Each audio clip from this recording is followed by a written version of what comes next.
Kenapa kas negara kosong? Dipakai untuk apa? Jelasin dulu.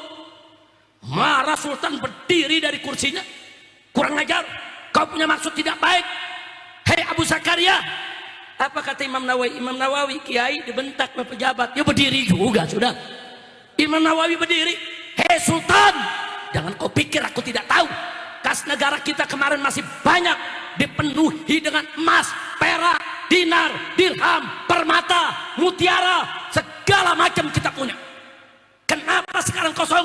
Karena kau bagi-bagi untuk istri-istrimu, untuk dayang-dayangmu, untuk putri-putrimu, untuk keluargamu, untuk pejabatmu, sehingga kas negara kosong.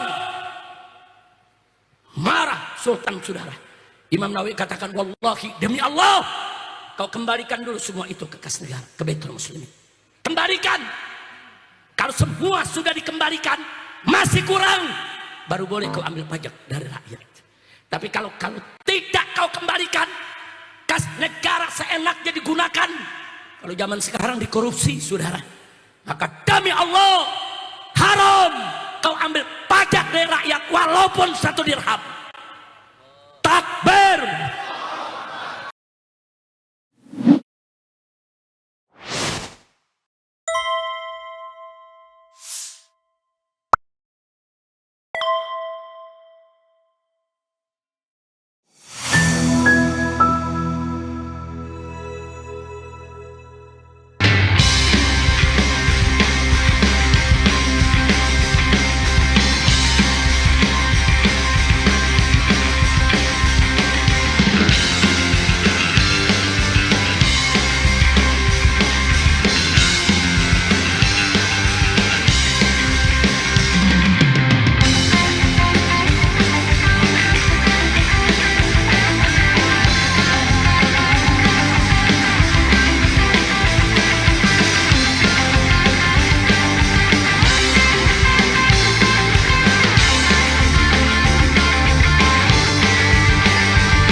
Saya hanya ingin mengingatkan satu saja, bahwa Al-Imam An-Nawawi radhiyallahu taala anhu, saudara, yang mengarang kitab Al-Majmu' Syarhul Muhadzab, yang mengarang kitab Syarah Sahih Muslim, banyak sekali karangannya, saudara, baik dalam bidang fikih maupun bidang hadis.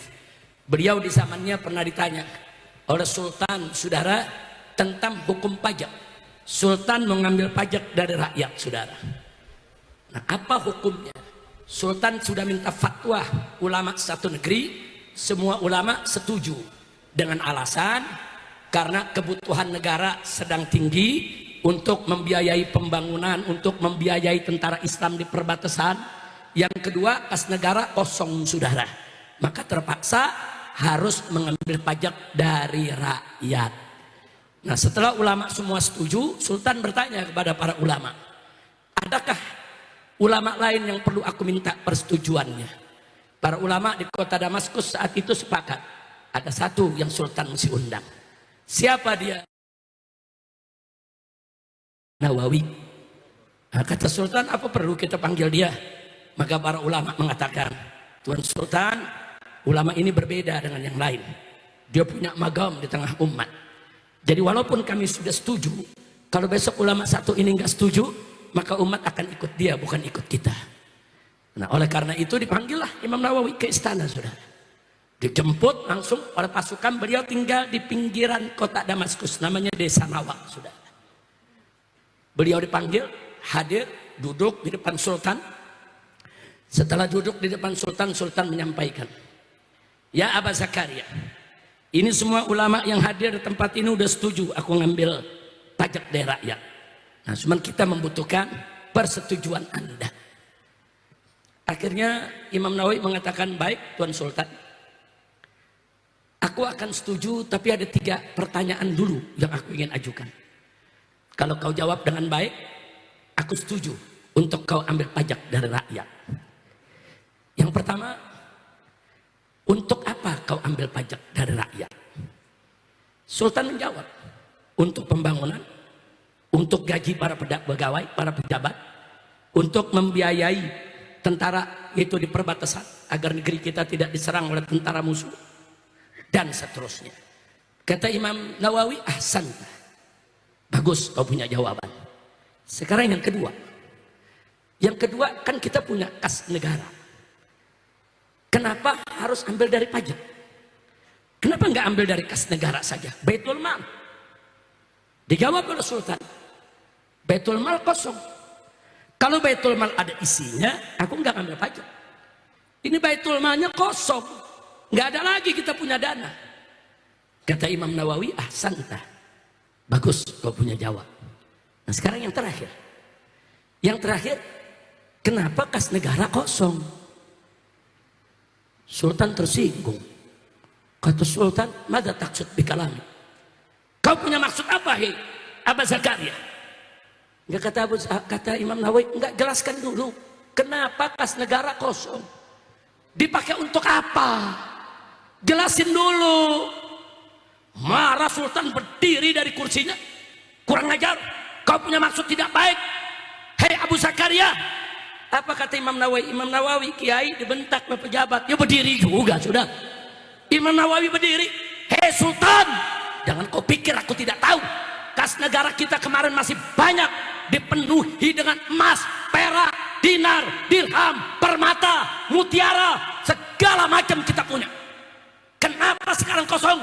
Karena kau bagi-bagi untuk istri-istrimu, untuk dayang-dayangmu, untuk putri-putrimu, untuk keluargamu, untuk pejabatmu, sehingga kas negara kosong. Marah Sultan, saudara. Imam Nawawi katakan, wallahi, demi Allah, kau kembalikan dulu semua itu ke kas negara, ke Baitul Muslimin. Kembalikan. Kalau semua sudah dikembalikan, masih kurang, baru boleh kau ambil pajak dari rakyat. Tapi kalau tidak kau kembalikan, kas negara seenaknya digunakan. Kalau zaman sekarang dikorupsi, saudara, maka demi Allah, haram kau ambil pajak dari rakyat walaupun 1 dirham. Takbir. Ini dia, saudara, yang diundang Imam Nawawi, bukan ulama istana. Tegas ngomongnya. Yang pertama diundang ulama-ulama istana. Iya aja apa kata Sultan. Saya mau tanya, Imam Nawawi tegas tidak?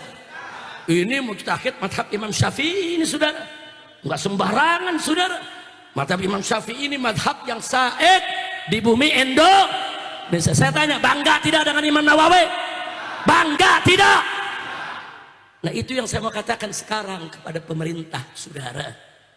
Jangan kau ambil pajak dari rakyat sekecil apapun, selama korupsi tidak dibasmi, selama koruptor tidak ditangkap, selama koruptor dilindungi, maka selama uang negara diboroskan, selama uang negara seenaknya kau keluarkan, haram mengambil pajak dari rakyat kecil. Betul?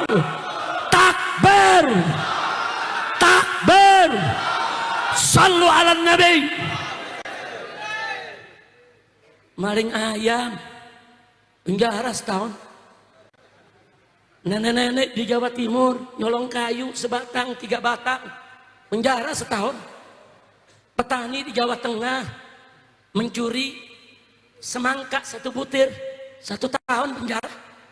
Kemarin, saudara, 271 triliun cuma 6 tahun. Gila, saudara. 271 triliun. Saya mau tanya, orang Cirebon pernah lihat gak? 271 triliun. Pernah lihat gak? Sama. Ya kita orang miskin mana pernah lihat yang segitu. Tapi 271 triliun. Ini saya mau gambarkan aja nih sebelum saya tutup. Bagaimana kayaknya 271 triliun. Kalau diambil 1 miliar per hari kita makan 1 miliar. Ada orang Cirebon sehari 1 miliar? 1 miliar, oh, ambil restoran-restorannya kita beli. 1 miliar per hari, setahun berapa hari? Dalam hitungan nasional 365 hari. Berarti setahun cuma, saudara, 365 miliar. Saudara, belum 1 triliun. Berarti 1 triliun 3 tahun, saudara. 1 triliun buat makan 3 tahun. Nah kalau 271 triliun lu kali 3, 742 tahun saudara. Kalau Anda punya duit 271 triliun, maka berarti Anda bisa makan 742 tahun, satu harinya 1 miliar. Banyak apa dikit? Untung gak pingsan lo dengarnya. Di penjara cuma 6 tahun. Iya. Saya mau tanya orang Cirebon nih, lu dikasih duit 271 triliun tapi di penjara 6 tahun, mau gak? Mau gak? Mau semua, Beb. Haji Alvan teriak, aneh juga mau, Beb. Haji Alvan ini pengusaha, saudara. 271 triliun di penjara 6 tahun. Iya. Kacau tidak? Kacau tidak? Nampaknya saya sudah sampaikan kepada Bapak Presiden terpilih Prabowo, Pak, emang lu Prabowo? Kita udah sampaikan kepada Bapak Prabowo, saudara, yang seperti ini jangan dilindungi, betul? Pidato Bapak Prabowo ketika diangkat, saudara, menjadi presiden luar biasa. Para koruptor akan kita kejar sampai Antartika. Luar biasa. Takbir. Tapi sekarang saya minta kepada Bapak, nggak usah dikejar sampai ke Antartika, kejar saja di antara kita. Karena di antara kita udah banyak koruptornya, betul? Betul. Nah sekarang saya mau tanya, kalau Bapak Prabowo tangkap semua koruptor, setuju tidak? Dukung tidak? Bela tidak? Kalau Bapak Prabowo membasmi koruptor, saudara, kemudian mau dijatuhkan oleh para oligarki, terus mau dikodeta oleh orang-orang koruptor pengkhianat, kira-kira kita bela tidak? Bela tidak? Siapkan yang koruptor, siapkan yang koruptor, siap basmi korupsi, betul? Takbir. Sallu ala Nabi.